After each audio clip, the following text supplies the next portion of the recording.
बिस्मिल्लाहिर्रहमानिर्रहीम। अस्सलाम वालेकुम नाज़रीन, आवाज़ हक़ के साथ मैं हूँ शाकिर अनवर ज़ैब और आज एक नए मेहमान के साथ और एक नए मौज़ू के साथ आपकी खिदमत में हाज़िर हुआ हूँ।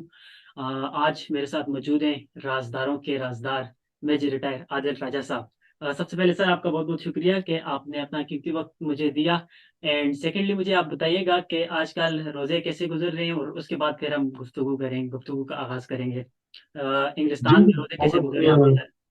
जी यहाँ पे बड़े लंबे रोजे होते हैं। जी, और काफी ज्यादा टाइम और सख्त तो नहीं कह सकते क्योंकि मौसम ठंडा है। जी। काफी ठंडा मौसम होता है। लेकिन ये है कि रोजे लंबे होते हैं यहाँ पे। और यहाँ पे अब गर्मियां आने वाली हैं तो यहाँ पे दिन भी लंबे होते हैं। आहिस्ता आहिस्ता जब सर्दियों में रोजे हों तो वो सिर्फ चंद घंटे के होते हैं, लेकिन खैर पिछले साल से बहुत बेहतर गुजर रहे हैं।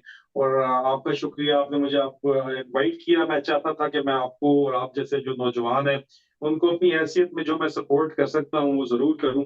तो इसलिए मैं आपके पास जो यहाँ पे आपके चल बहुत के आया हूँ। शुक्रिया और आपका। मैं I would request the viewers अजीजान मन शाकिर और जैद को जो है वो सपोर्ट करें, इनके चैनल को सब्सक्राइब करें, लाइक करें, फॉलो करें। बहुत शुक्रिया। मेजर साहब गुफ्तगू का आगाज़ करते हैं। सर मुझे ये बताइएगा कि आपके बारे में लोग अक्सर सोचने पे मजबूर हो जाते हैं कि आपको फ़ौज से क्यों निकाला गया था? अगर निकाला गया था तो उसकी क्या वजह थी?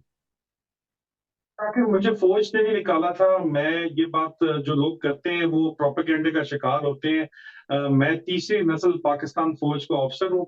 और मैंने जो है वो मुसलसल 5 रेजिग्नेशन दे के हमारे यहाँ जो एप्लीकेशन फॉर वॉलंटियरली रिटायरमेंट होती है उसको रिजाइन बोलते हैं, क्योंकि उसके साथ आप एक सर्टिफिकेट देते हैं कि अगर मेरी एप्लीकेशन जो है ये कबूल नहीं होगी तो मैं अपना कमीशन रिजाइन करने के लिए तैयार हूँ। पांचवें मेरी एप्लीकेशन के ऊपर रिजाइन के ऊपर जो है मेरी 3 वॉर जोन्स काटने के बाद, जंगी जख्मी होने अफसर के बाद, मुझे वॉलंटियरली रिटायरमेंट 21 साल की सर्विस के बाद with full honours and award, full pension, तमाम बेनिफिट्स के साथ मुझे रिटायरमेंट पाक फौज से मिली और मैं उनकी रिजर्व स्ट्रेंथ में भी चला गया।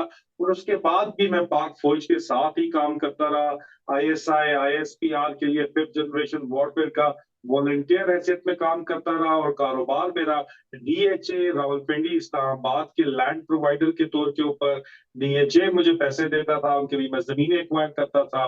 मेरा कारोबार वो था वहां पे। उससे जो मैं कमा इसलिए रहा था तो मैं लगा सकता था। मैंने अपने जो 5th जनरेशन वॉरफेयर हिंदुस्तान के खिलाफ हम लड़ रहे थे उसके अंदर मैंने जेब से पैसा लगाया। तो जो लोग आपको कहते हैं कि फौज ने मुझे निकाला, फौज ने मुझे नहीं निकाला, मैंने रिटायरमेंट ली है अपनी पूरी की जो है सर्विस 21 साल यानी कि की आपको करने अभी के बाद। पेंशन वगैरह भी मिलती है आर्मी से? मुझे 1 लाख रुपए तक पेंशन मिल रही थी। पिछले अप्रैल लास्ट 2022 में मुझे मिली है।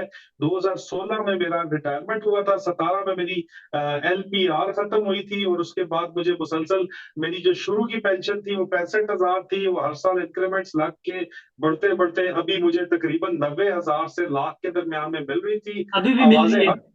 आवाजें हक बुलंद करने की पादाश में अप्रैल 2022 में जनरल बाजवा ने मेरी पेंशन बंद कर दी और मेरी मराहत जो है वो सीज कर दी, जिसमें मेरा एक घर था फौज की तरफ से। मैंने 21 साल जिसकी किस्तें जमा कराई थी वो किस्तें भी मैंने अपनी जो है वो जब्त की हुई है। मैंने अपनी तनख्वाह से कटवाई थी, हर फौजी अफसर कटवाता है। जो प्लॉट था वो भी मैंने जब्त कर लिया और मेरे अकाउंट्स भी सीज कर दिए पाकिस्तान के अंदर। अच्छा, अभी आपको पेंशन भी नहीं मिल रही तो लोग आपके बारे में ये सवाल उठाते हैं कि आप अपना खर्चा किस तरह पूरा करते हैं? मतलब इंग्लैंड में आप रहते हैं तो वहाँ के खर्चे भी बहुत ज्यादा होते हैं, तो ये खर्चा कैसे होता है सर अभी? मेरी जो वाइफ है वो लंदन स्कूल ऑफ इकोनॉमिक्स से पढ़ी हुई है, एलएलबी है, एलएलएम है। और एलएलएम करके वो वकील हैं, एडवाइजर है, लीगल एडवाइजर है। उनकी हाईली पेड जॉब भी है, उनको इस किस्म का मसला नहीं है। मेरी फैमिली यूके में 1960 की दहाई से सेटल है। हम लोग अल्हम्दुलिल्लाह तीसरी जनरेशन मेरी जो है, मेरे दादा कर्नल मोहम्मद अकबर खान थे जो कनाडा सेटल हो गए थे आके अपनी 71 की जंग में कैदी रहने के बाद। मेरे वालिद साहब मेजर उमर फारूक राजा मरहूम भी जो है वो भी। और मेरी तमाम जो फैमिली है, दाद का मेरा पूरा कनाडा में सेटल है, नान का मेरा यहाँ पे यूके में सेटल है। तो हमारे पास अल्हम्दुलिल्लाह पैसे की कभी भी जो है वो कमी नहीं रही है। ऐसे हालात हमारे ऊपर नहीं आए हैं। शायद यही वजह है कि मैं जो है आवाजें हक बुलंद भी कर सका हूँ। और मेरा 1500 करोड़ का मेरा कारोबार था डीएचए के साथ, जो 1500 करोड़ कोई 1500 आपने सुना करोड़ ही होगा, कोई मैंने मामूली। देखे हैं 1500 1500 करोड़, करोड़ ठीक है। हाँ, दोबारा मैं आपको बताता हूँ, 1500 करोड़, ठीक है। तो ये कारोबार मैं उसको लात मार के आया हूँ, क्योंकि दज्जाल को सिजदा करना मुझे मंजूर नहीं था, लेकिन उस कारोबार को चलते हुए काफी अरसा हो गया था। तो जाहिर बात है मेरी सेविंग्स थी, क्योंकि मैं रोजाना की बुनियाद में मिलियंस के हिसाब से कमा रहा था, ठीक है ना। जी जो लैंड प्रोवाइडर का काम करता है, आप किसी भी बंदे से पूछ लो तो उसको पता होता है कि कितना जो है, कुछ दिन ऐसे होते होंगे जो ना कमाए, लेकिन जब आप कमाते हैं तो आप रोजाना की बुनियाद पे बिलियंस में कमाते हैं। तो मेरी अपनी सेविंग्स भी जाहिर बात है मेरे पास मौजूद है।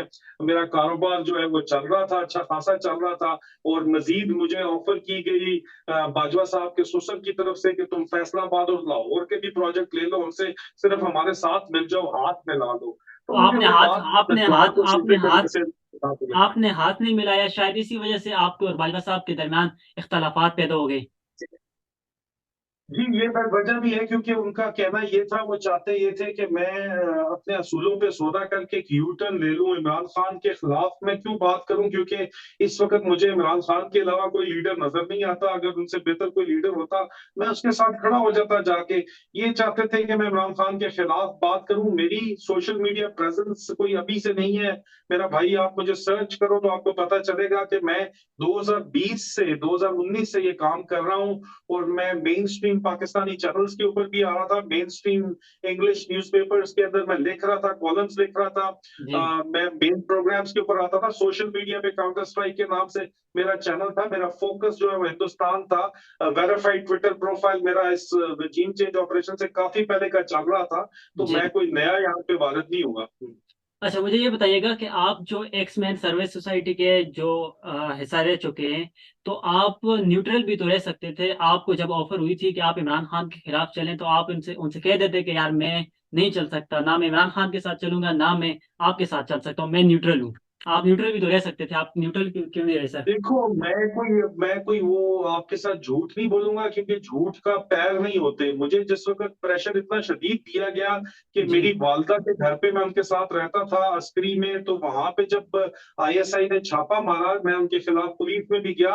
हाई कोर्ट में जाके मैंने ऑर्डर्स उनके खिलाफ लिए, लेकिन हाई कोर्ट के ऑर्डर्स के ऊपर पुलिस डरती थी कि आईएसआई वाले में उठा के ले जाएंगे। इन्होंने जब पहला मेरी वालदा के घर छापा मारा, वो वीडियो वायरल हुई मेरी वालदा के घर की। तो जी तब मैं जनरल एजाज अमजद से जाके मिला अगले दिन। शाम 5 बजे का टाइम था, पिछली रमजान चल रही थी, ये रमजान पिछली रमजान चल रही थी, रोजों के दिन थे। उनमें मैं जाके मिला। मैंने उनको कहा कि सर, ये आपके ऑर्डर्स के ऊपर, आपके दामाद के ऑर्डर्स के ऊपर मेरी माँ के घर छापा मारा गया है, तो ये गलत बात है। हम तीसरी नस्ल फौजी अफसर हैं, और मेरी माँ के जो है वालिद भाई वगैरह भी फौजी अफसर हैं। 8 कजन्स मेरे सर्विंग आर्मी ऑफिसर हैं। आप इस तरह मत करें, हम लोग फौजी पूरे का पूरा खानदान है।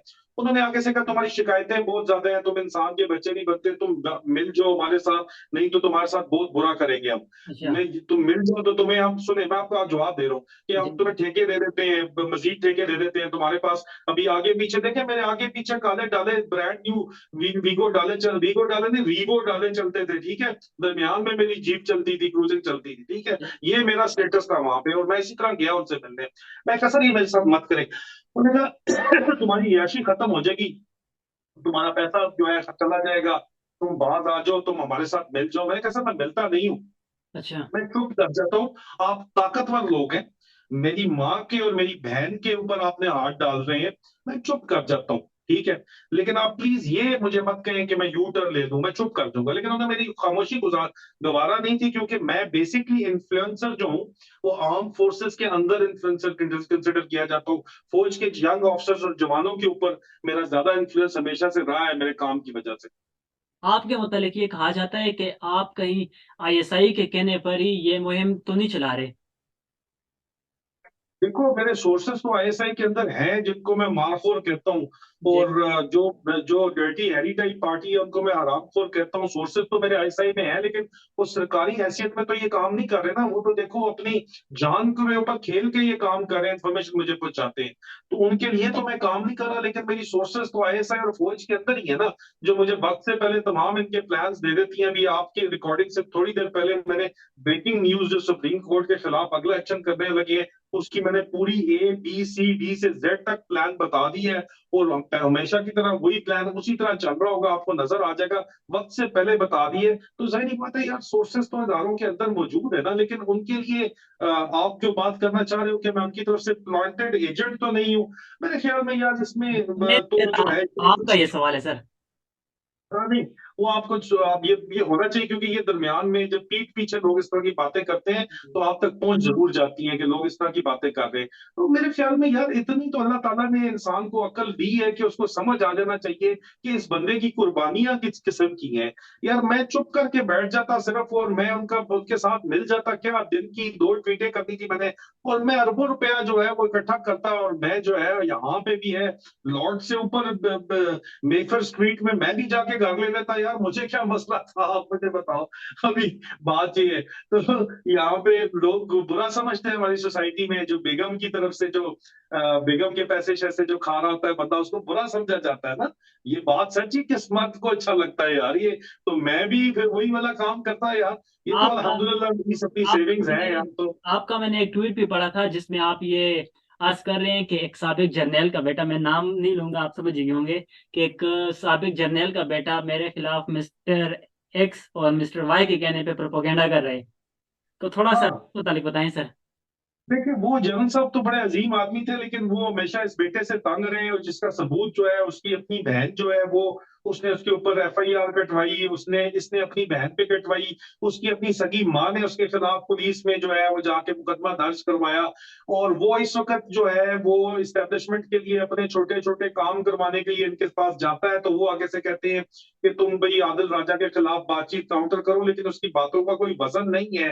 वो अपनी तरफ से कोई तरीके भी बना के बैठा हुआ है। मैं उसको जाती तौर के ऊपर पूरे खानदान को जानता हूँ, जन साहब को जानता हूँ, बड़ी इज्जत करता हूँ, मेरी पूरी फैमिली टर्म्स है उनके साथ, लेकिन मुझे अच्छे तरीके से पता है कि इन्होंने अपनी बहनों को नहीं बख्शा, तो मैं मुझे उनसे कोई एक्सपेक्टेशन नहीं यानी है। जो बंदा अपनी उनको मैं सगी बहन को आपसे नहीं बख्शा, सवाल वो मुझे क्या। आपसे मैं ये सवाल पूछूं, अर्ज करूं कि उनको फायदा क्या है आपके खिलाफ बात करके सर। वो पंजाब में सेक्टर कमांडर पंजाब जो है उससे, और सेक्टर कमांडर इस्लामाबाद से इन्होंने जमीनों पे कब्जे करवाने और छुड़वाने का इनका कारोबार है। तो उसको करवाने कौन के सी लिए जमीनें। इनको ISI की मदद चाहिए होती है, और छोटे छोटे तकर्रियां तबादले करवाने के लिए, मीडिया के ऊपर जाने के लिए, मीडिया के ऊपर प्रोग्राम्स देने के लिए भी उनको जो है वो मदद चाहिए होती है ISI की, क्योंकि पाकिस्तान में वही लोग जो है इसको इंटरनल विंग ही देखता है। तो वो जब काम करवाने जाते हैं तो ये लोग पैसे तो वापसी में नहीं लेते ना, उनको ये ऑफर करते हैं कि मेरे पास लड़के हैं, मीडिया सेल है, उसको मैं इस्तेमाल करूंगा आपके के लिए। तो मीडिया सेल आपको पता है, उनको मैं शतुंगड़े कहता हूँ, वो मेरे पीछे पड़े ही रहते हैं। आप वो और क्यों पड़े रहते हैं, वो तो आपको अच्छे तरीके से मेरे ख्याल में पता होगा, क्योंकि मैं इनके प्लान्स जो पाकिस्तान के खिलाफ है वो बेनकाब कर देता हूँ इसलिए। सिर्फ उस जनरल साहब, वो जनरल साहब के जो बेटे हैं वो ही आपके खिलाफ मुहिम चला रहे हैं, या फिर कोई और भी ऐसा है जो आपके खिलाफ चल रहा है अभी भी। नहीं है, जो भी इनके पेरोल के ऊपर है, वो एक लाल टोपी वाला बाबा है, वो भी हालांकि मेरे उसके साथ बड़े अच्छे तल्लुकात, उसके उनके वालिद साहब और मेरे दादा ने 71 की जंग इकट्ठे लड़ी हुई है। जी। उसकी भी उन्होंने, उनको कोई शर्म आया उन्होंने नहीं किया, उन्होंने परवाह नहीं की। मैं उनको जवाब कभी नहीं देता। एक आध दफा मैंने मैंने उनसे बड़े इज्जत एहतराम के साथ, इस रजीम चेंज से पहले मेरा उनके साथ कोई झगड़ा हुआ था, उन्होंने वो बात दिल में रखी हुई है। एक जी। ये बात है, दूसरा जाहिर बात है वो पहले उनका जो है वो वजीफा बंद हुआ था, अभी वजीफा दोबारा खुल गया होगा, तो इसलिए वो बातें करेंगे। और उसके अलावा मीडिया सेल है, स्ट्रेटेजिक मीडिया सेल है, इंफॉर्मेशन ऑपरेशंस के जो हैंडल्स हैं जो चलते हैं, एक पिंडी हलाल रोड की बेसमेंट से, और अपारे से अपारे में नहीं है, एक और जगह दफ्तर है, मैं आपको बताता नहीं हूँ कि सिक्योरिटी नहीं कॉम्प्रोमाइज करता। जी। दूसरा जो है इस तरह के जो लोग हैं, नून लीग का मीडिया सेल है वो भी काम कर रहा है, PPP का मीडिया सेल है वो भी मेरे पीछे पड़ा हुआ था। जी। अच्छा, मुझे ये बताइएगा राजा साहब कि आप इमरान खान साहब को क्यों सपोर्ट करते हैं, क्या वजह है। आप अपनी आर्मी मेरा के खिलाफ, आर्मी के खिलाफ बात करते हैं, उस बंदे के लिए, इमरान खान के लिए, जो कि खुद भी फौज के खिलाफ बात कर रहा है कई जलसों में। अभी तो वो ये कह रहे हैं कि ये फौज भी मेरी है, ये मुल्क भी मेरा है, लेकिन जब उनको नया नया ये रजीम चेंज का मसला हुआ था, निकाला था उनको, वो कह रहे हैं कि मुझे निकाला गया था, तो वो फौज के खिलाफ बात करते थे। आप भी उसी फौज का हिस्सा हैं, एक अजीम फौज है, दुनिया की छठी बड़ी फौज है। तो आप अपनी फौज को छोड़ के आप इमरान खान के हक में क्यों बात कर रहे हैं, क्या वजह है इसकी। देखो बेटा, इसी फौज के जो अफसर हैं वो मुझसे राब्ते में है, मेरे से ज्यादा सगा कोई नहीं है, third generation Pakistan army officer हूँ। वो मुझे फोन करके वही अफसर इतला देते हैं, इसी फौज के अफसर इतला देते हैं, और वो कहते हैं कि यार, 2 वक्त की रोटी के लाले हम रोजाना की बुनियाद पे फ्रूट चाट नहीं खा सकते अफ्तारी के अंदर, एक दिन छोड़ के खाते हैं। और जो जो अपनी फैमिली को सपोर्ट करता है वो हफ्ते में एक दिन, कर्नल रैंक जिसकी 2-2 लाख तनख्वाह है उसकी बात कर रहा हूँ, वो कहते हैं कि यार हमें हफ्ते में एक दिन फ्रूट चाट सिर्फ खाते हैं, अपने बच्चों को खिलाते हैं, और बड़े खाने का या अफ्तार का हम कदर सरकारी का इंतजार करते हैं कि खुल के खाना खा सकें। ये करनैल फौज के आजर सर्विस जिनकी 2-2 लाख तनख्वाहें, 2.5-2.5 लाख तनख्वाहें, अगर वो इस तरह की बातें कर रहे हैं, और मुझे इन्फॉर्मेशन भी यही फौज दे रही है, और मेरी जो सपोर्ट बेस है वो इसी फौज के अंदर है, इसी फौज, यही फौजी फैमिलीज मुझे सपोर्ट करती हैं, यही फौजी फैमिलीज मुझे इन्फॉर्मेशन प्रोवाइड करती हैं, यही फौजी फैमिलीज मेरे साथ खड़ी हुई है, मुझे मोहब्बतें दुआएं देती हैं सुबह शाम उठते बैठते, क्योंकि मैं चंद काली भेड़ों को बेनकाब कर रहा हूं। और मैं उन लोगों को बेनकाब इसलिए कर रहा हूं क्योंकि वो आईने पाकिस्तान के गद्दार हैं, और क्योंकि 75 साल से ये सिस्टम फेल हो रहा है। और इमरान खान को यार मैं इसलिए सपोर्ट करता हूं कि मुझे इमरान खान के अलावा इस वक्त कोई लीडर नजर नहीं आता जिसको मैं इमरान खान को छोड़ के उसको सपोर्ट करूं, जो पाकिस्तान में जो है पाकिस्तान का सगा मुझे नजर आ रहा हो। आपको आता है तो आप बताओ कौन है। मैं अभी आपसे एक और सवाल पूछना चाहूंगा कि आज सुबह ही आपने एक पोस्ट लगाई थी उमर अता बंदयाल साहब की, जो चीफ जस्टिस हैं, और आर्मी चीफ साहब की, जो आसिम मुनीर साहब हैं। तो आप, मैं नीचे कमेंट्स में, ज्यादातर कमेंट्स ही नीचे लोगों के पढ़ रहा हूँ, लोगों का रुझान जो है वो चीफ जस्टिस की तरफ ज्यादा है, आर्मी चीफ की तरफ क्यों नहीं है? अभी क्या वजह है, आप क्या समझते हैं? देखो, आज तक तो जब भी किसी भी जमहूरी हुकूमत को हटाया गया तो आगे से जो है लोगों ने मिठाइयां बांटी, ये एक हकीकत है। ये जी। पहली दफा है कि पूरी पाकिस्तानी कौम अगले दिन जिस तरह निकल आई गम गुस्से का इजहार करने, तो जीएचक्यू में उस दिन मैं बैठा हुआ था, मुझे सरजंश करने के लिए बुलाया गया था। रजीम चेंज ऑपरेशन का मुझे पहले भी पता था ये हो रहा है, इमरान खान साहब को मैं वार्न भी कर रहा था, मैंने ट्विटर पे ट्वीट्स भी कर रहा था, और उन्हीं ट्वीटों की वजह से मुझे ये रोज बुला के कहा जा रहा था कि तुम्हारा करोड़ों अरबों का नुकसान हो जाएगा, तुम बाज आ जाओ, तुम ये ना करो, तुम नहीं तुम्हारा बड़ा नुकसान करेंगे, इंटेलिजेंस वाले अलहदा, पीएस वाले अलहदा। मैं उस दिन जब गया हूं तो उनके रंग बदले हुए थे, जो मुझे बुलाते थे कि जी तुम्हारे साथ ये कर देंगे, वो उल्टा मुझसे पूछ रहे थे जनरल साहब के, यार ये क्या हुआ है रात को। मैंने अच्छा। कहा यही चीज तो मैं रो रहा था कि मत करें, ये होगा और ये अभी आगे बहुत चलेगा, आपकी रही सही इज्जत के तक जो है तीर पांचे उड़ जाएंगे। मुझे जनरल साहब ने कहा नहीं, हम इतना बड़ा इदारा है कि हमें कोई हाथ नहीं लगा सकता। मैंने कहा सर, आपकी गलत फहमी है ये कि आपको कोई हाथ नहीं लगा सकता। आप जब कहते हैं हम, तो आप सिर्फ जर्नैल अपने बारे में बात करते हैं, नीचे अपने ही अंडर कमांड लोगों के बारे में सुने। आपकी चेन ऑफ कमांड में सीनियर अफसर है जो मुझे मशवरे देते हैं कि जाके इनके तीर पांचा एक कर दो, इनकी एक एक बात बता दो, और इन्हीं के अंदर से मुझे खबरें देते हैं लोग यार, जो सच साबित होती हैं इनके बारे में, इनकी जायदादों के बारे में। इवन आसिफ मुनीर साहब की जो है वो आप देखो कि फैमिली के बारे में मुझे ये तो डॉक्यूमेंटेशन हाफिज है ए टू सर, जेड इस तरह की हाफिज पहुंचाई गई कुरान है। हाफिज कुरान है। है, उनके भाई सादा शरीफ से लोग हैं, वो तो गली मोहल्ला में रहने वाले लोग हैं सर, उनके। आपकी गलत फहमी है, बहुत बड़ी गलत फहमी है। गली मोहल्ले कौन से, मैं एड्रेसेस बता दूंगा आपको, पाकिस्तान से बाहर रहते हैं सारे। एमी छोड़े, आपकी गलत फहमी अच्छा, मुझे ये है। बताइएगा राजा साहब के अभी भी कॉलें वगैरह आती हैं आपको घर? पाकिस्तान में रहते भी नहीं है गली मोहल्ले, मेरी जान। सर वो इधर रावलपिंडी में रहते हैं। ओ भाई, मैं एड्रेस दे दूं तुम्हें लंदन और ऑस्ट्रेलिया के, छोड़ो एमी काम काम में। अच्छा। एमी तुम्हें उठा के डाले आके ले जाएंगे। सर ये कोई डाले नहीं, सब अपने होते हैं, लोग अपने लोग हैं सारे, अपने कोई चलो, होता है आपकी हम भी। मजबूरी में समझता हूँ, ठीक है ठीक है। अच्छा सर, मुझे ये बताइएगा कि कोई उसके बाद कॉलें वगैरह, धमकी वगैरह अभी भी आती हैं या पहले? बिल्कुल, मुझे जान से मारने की धमकी दी गई है। आईएसआई स्टेशन चीफ लंदन को ये टास्क दिया गया था कि मुझे जान से मार दे, लेकिन वो फेल हो गया, इसीलिए उसकी 4 साल की पोस्टिंग थी, उसको पहले साल ही जो है सैक कर दिया गया है। आसिम मुनीर ने उसको वापस बुला लिया है, और अभी आज उसकी वैलिडेशन, मेरी खबर की मैंने 4 दिन पहले ये दी थी, आज बजाज सईद खान ने एग्जैक्टली यही वजह बताई है कि आर्मी चीफ, स्टेशन चीफ को जो है सैक किया गया है लंदन से। तो मेरे पीछे तो ये पड़े हुए हैं, जाहिर बात है, इसी वजह से उनको सैक किया गया है वाजे तौर के ऊपर। तो जान से मारने की धमकी है, हमारी दूसरे जो नून एजेंसी लीग है वो वाले अलहदा और ये लोग अलहदा की, कुछ है, क्या कह रहे हैं आप। हमारी जो एजेंसी है वो दुनिया की बेहतरीन एजेंसी है, क्या आप इस बात से इत्तेफाक करते हैं? बिल्कुल, जो उसमें मारखोर है वो दुनिया के बेहतरीन मारखोर हैं, और उनमें लेकिन हरामखोर भी हैं, और इस वक्त हरामखोर जो है वो ऊपर बैठे हुए हैं। इस वजह से जो है वो एजेंसी कॉम्प्रोमाइज हुई हुई है।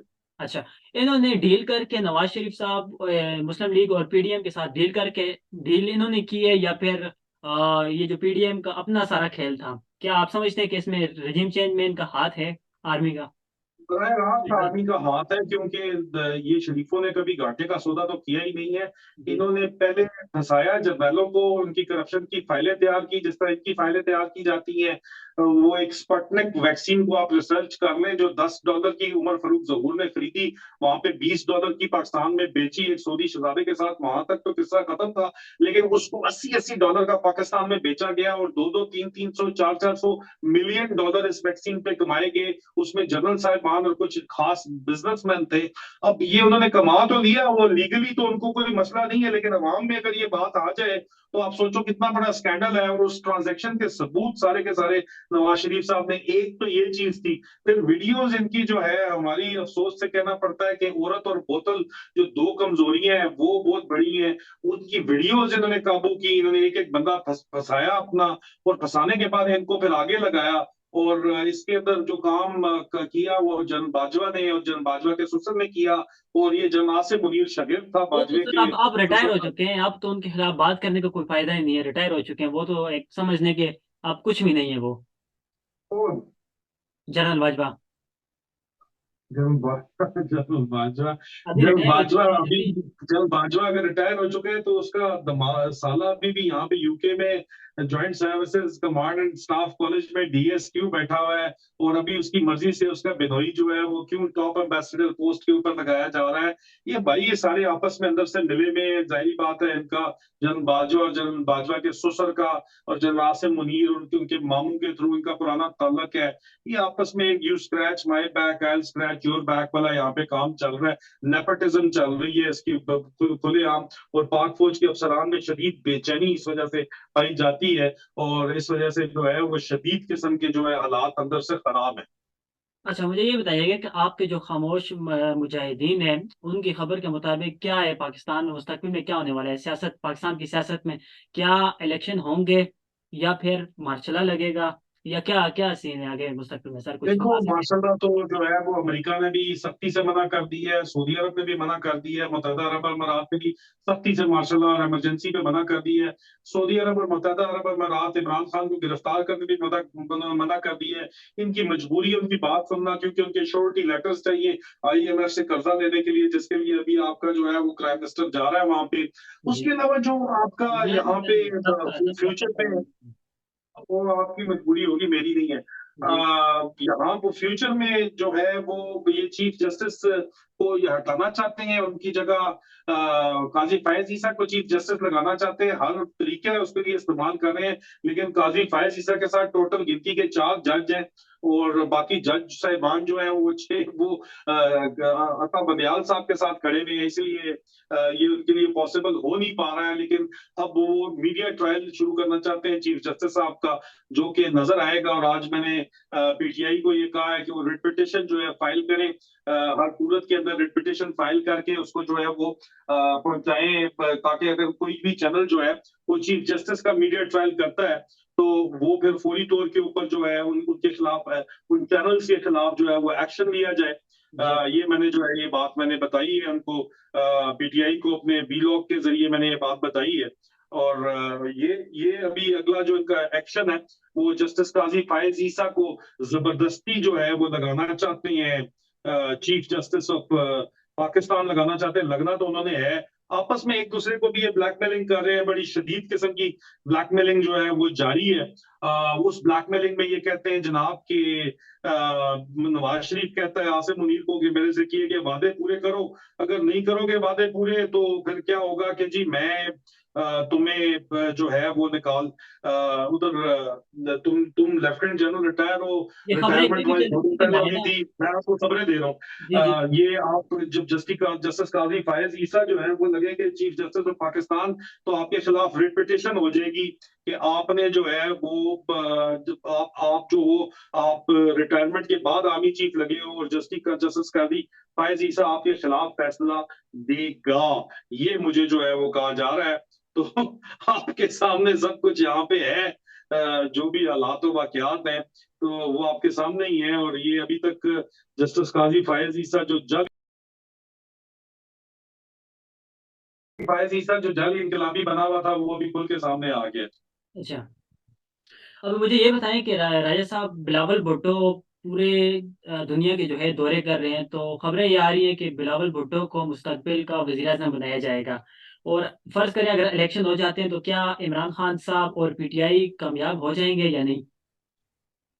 देखिए अभी तक तो ये इलेक्शन नहीं करवाने के लिए तमाम तर कोशिशें कर रहे हैं। बिलावल भुट्टो साहब का तो हमने 4-6 महीने पहले बताया था, ऑपरेशन साइक्लोन के तहत उनको वजीर आजम लगाना चाहते हैं ये। जी। लेकिन अगर इफ वो कहते हैं कि if wishes could be horses cats would fly और डॉग्स वुड फ्लाई, तो ये इतना आसान काम है नहीं, क्योंकि आवाम जो रद्द अमल दे रही है वो इनको बहुत ज्यादा मुश्किल पड़ गई है, इनको संभाला नहीं जा रहा। आप देखो मेरे खिलाफ ही कितने कितने क्रेडिबल बंदे हैं, ये जर्नैल साहब साहब के बेटे हो गए, बड़ा जी। मेन स्ट्रीम मीडिया पे आते हैं, और लाल टोपी वाला बाबा है, मेरे खिलाफ बात करके इन्होंने अपनी क्रेडिबिलिटी खराब कर दी है। अपने टाइमलाइन पे नीचे इनको कमेंट्स बंद करना पड़ जाते हैं, इनको इतनी गालियां पड़ती हैं। हालांकि मैं तो कोई नहीं जानता किसी को भी कि कौन इनको जो है वो कुछ कह रहा है, मैं तो डायरेक्टली इनको कन्फ्रंट भी नहीं करता। लेकिन हक और सच के साथ जो खड़ा होता है उसको अल्लाह की मदद भी आती है।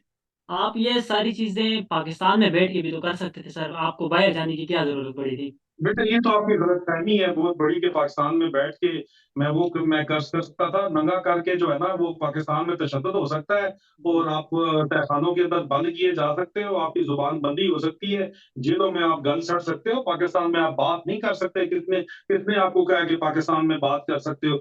पहला छापा पर दूसरा छापा मेरे घर पड़ा, लोग मजाक उड़ाते थे, दूसरी रात मुझे यहाँ से निकल के आना पड़ा। अगर मैं पाकिस्तान से बाहर हूँ तो ये मैं काम कर पा रहा हूँ जो कर रहा हूँ, तो आपको मेरा इंटरव्यू चाहिए, आप मुझसे बात करना चाहते हैं। यहाँ अगर मैं पाकिस्तान में होता तो पाकिस्तान में जो है वो आवाज़े हक बुलंद करने वाले को मार दिया जाता है, ठीक है ना, आवाज उसकी दबा दी जाती है। फैशिज्म में पाकिस्तान के अंदर इंतहाई वाजे तरीके से आपकी बहुत बड़ी गलतफहमी है कि पाकिस्तान में आवाजें हक दबाई जा सकती है। पाकिस्तान में हर कोई किसी ना किसी लेवल के ऊपर कॉम्प्रोमाइज है। यहाँ से लोग, पाकिस्तान से, इंडिया से लोग बाहर जाके कोई वजीर आजम बन रहा है, कोई वजीर बन रहा है, नौजवान नौजवान जिनकी 37-37 साल उम्र है, 40-40 साल उम्र है। और हमारे यहाँ देखें आप, मैं आपको ये बताना चाहूंगा कि यहाँ पे लोग रात का खाना खाते हैं, उन्हें सुबह ये नहीं पता होता कि हमने क्या खाया है, और वो लोग हमारे ऊपर मुसल्लत हैं। तो इस चीज से हम लोग कैसे छुटकारा पा सकते हैं सर? देखो हर शख्स है मिल्लत के मुकद्दर का सितारा। जी। आपने आपने अपना अपना जो आजादी हासिल करनी है तो आपने अपना जमहूरी हक इस्तेमाल करना है। आप अपने ड्राइंग रूम से ही बैठ के अगर आजादी लेना चाहते हो तो वो तो पॉसिबल नहीं है। बिल्कुल। जहां तक आप अपना हिस्सा डाल सकते हो सोशल मीडिया, वहां पे डालो। जब आप बाहर निकलना, आपको रेगुलर बाहर निकल के अपना एहतजाज रिकॉर्ड करवाना पड़ेगा, बगैर कॉल दिए दोस्तों यारों को इकट्ठा होके एक तहरीक चला के लोगों को इकट्ठा करना पड़ेगा। सोशल मीडिया के जरिए ही इकट्ठा करना पड़ेगा, और अपना एहतजाज रिकॉर्ड करवा के उसकी अपने मोबाइल फोन से वीडियो बना के उसको सोशल मीडिया के ऊपर अपलोड करना पड़ेगा। ये काम तो आप कर सकते हो, आपका जमहूरी हक है, ये आप इस्तेमाल करें। पाकिस्तान के नौजवान इसको इस्तेमाल करें तो जाहिर बात है वो ये काम कर सकते हैं, अपना हक ले सकते हैं, इन चोरों को भगा सकते हैं। इनका तमाम तर दारोमदार इस बात पे है कि आप लोग लेट के ये जुल्म सहते रहोगे, इस वजह से ये कर रहे हैं जो कर रहे हैं। 60% से ज्यादा लोग पाकिस्तान जो नौजवान है वो मुल्क छोड़ के चले गए हैं बाहर। यहाँ पे उनको नौकरी रोजगार ही नहीं मिल रहा सर। और दूसरा दूसरा मुझे कहते हैं कि जो है मैं पाकिस्तान से बाहर बैठा हूं तो मैं भगोड़ा हूं। हालांकि जिसको पहले दिन मौका मिलता है वो भागना चाहते हैं यहाँ से। क्यों? क्योंकि भाई पाकिस्तान का निजाम ठीक नहीं है, पाकिस्तान में इंसाफ का निजाम नहीं है, और इंसाफ के निजाम के लिए इमरान खान जो है वो मेहनत कर रहा है, तो हम क्यों ना उसका साथ दें। क्योंकि मैंने मेरे बुजुर्गों ने भी मुझे यही बताया है, और उलमा और सूफिया कराम भी मुझे यही बताते हैं कि इंसाफ के लिए जो आवाज उठा रहा है उसका साथ दो। जी। ठीक है, तो हमें तो नहीं पता, दिलों के राज तो अल्लाह जानता है, हमने तो उसका साथ देना है यार। और हम साथ उसका दे रहे हैं और बेहतरीन तरीके से यहाँ से अगर मैं बैठ के दे सकता हूँ, तो मैं दूँगा, ज़ाहिर-सी बात है। क्योंकि मुझे मेरे अपने दोस्त यार, अज़ीज़ रिश्तेदार कहते हैं, मेरी वालिदा कहती हैं कि जो मर्ज़ी हो जाए तुमने वापस नहीं आना, क्योंकि ये गंदे और घटिया लोग हैं। हमारी कौम के अंदर ये बहुत बड़ा इश्यू है ना, आप देखो कि लोग जो हैं वो चढ़ते सूरज के पुजारी बन जाते हैं, फौरी तौर के ऊपर आवाज़ें हक बुलंद नहीं करते। लेकिन ये लो आप नौजवान नस्ल से हमें उम्मीद है कि आप लोग जो है वो आवाज़े हक, आपके चैनल का नाम भी है, आप लोग आवाज़े हक जो बुलंद करोगे, तो आपके साथ लोग जुड़ेंगे, मिलेंगे और पाकिस्तान का मुकद्दर बदलेगा। पाकिस्तान के नौजवानों को ज़िंदाबाद का नारा पाकिस्तान में लगाना नहीं पड़ेगा। बिल्कुल, बहुत शुक्रिया राजा साहब आपका, आपने अपना कीमती वक़्त मुझे दिया। लास्ट में कोई मैसेज या कोई पैगाम देना चाहते हैं सर? मेरा आप नौजवानों के लिए पैगाम है कि आप आवाज़े हक बुलंद करो, अपना हक जो है वो आपको जो है प्लेट में रख के कोई भी नहीं देगा। आप लोगों से मत माँगो, खुद छीनो, बढ़ के अपना हक, अपने हिस्से का काम करो। अल्लाह पाक हरकत में बरकत डालता है। अगर सिर्फ़ घर में बैठे दुआएँ करने से ही मसले हल हो जाते तो नबी पाक सल्लल्लाहु अलैहि वसल्लम को हिजरत ना करनी पड़ती। आपको हरकत में बरकत है, हरकत करनी पड़ेगी तो अल्लाह ताला बरकत डालेगा। और आपको अपने हक के लिए आवाज़ बुलंद करनी पड़ेगी, आवाज़े हक बुलंद करते रहें। बहुत शुक्रिया। इंशाल्लाह अगली बार भी किसी नए मेहमान के साथ, किसी नए मौज़ू के साथ आपकी खिदमत में हाज़िर होंगे। तब तक के लिए इजाज़त दीजिए। अल्लाह निगहबान। पाकिस्तान ज़िंदाबाद।